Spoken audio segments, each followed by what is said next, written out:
একটি শান্ত ও সবুজে ভরা গ্রামে থাকত একটি ছোট্ট চড়ুই। আকারে সে খুবই ছোট, কিন্তু তার মনে ছিল বড় বড় স্বপ্ন।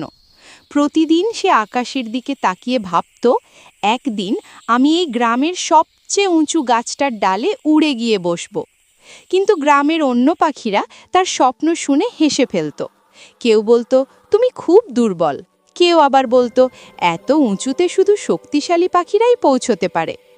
এই কথাগুলো চড়ুইটির মনে কষ্ট দিত, তবুও সে স্বপ্ন দেখা ছাড়েনি। প্রতিদিন ভোরবেলা যখন সূর্য উঠত, সে ডানা মেলে উড়ার চেষ্টা করত। কখনো গাছের ডালে ধাক্কা খেয়ে নিচে পড়ে যেত, কখনো ক্লান্ত হয়ে বসে পড়ত। তবুও সে নিজেকে বলতো, আজ না পারলে কাল পারব।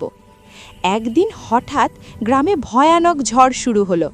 আকাশ অন্ধকার হয়ে গেল, জোরে জোরে বাতাস বইতে লাগলো। বড় বড় পাখিরা সবাই ভয়ে নিচু ডালে আশ্রয় নিল। কেউ আর উড়ার সাহস পেল না। কিন্তু সেই ছোট্ট চড়ুইটি তখন ভাবল, এটাই আমার সুযোগ। সে ভয়কে জয় করে ডানা মেলল। ঝড়ের বাতাসে ডানা কাঁপছিল, তবুও সে হাল ছাড়েনি। বাতাসকে নিজের শক্তি বানিয়ে সে ধীরে ধীরে ওপরে উঠতে লাগলো। একটু পরেই সবাইকে অবাক করে সে সেই উঁচু গাছের ডালে পৌঁছে গেল।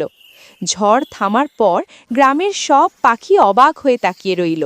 যাকে সবাই দুর্বল ভেবেছিল, সেই আজ সবচেয়ে উঁচু জায়গায়।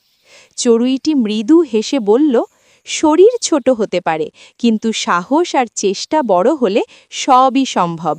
শিক্ষা: যে মানুষ বা প্রাণী সাহস ও পরিশ্রমে বিশ্বাস করে, সে কখনোই ছোট নয়।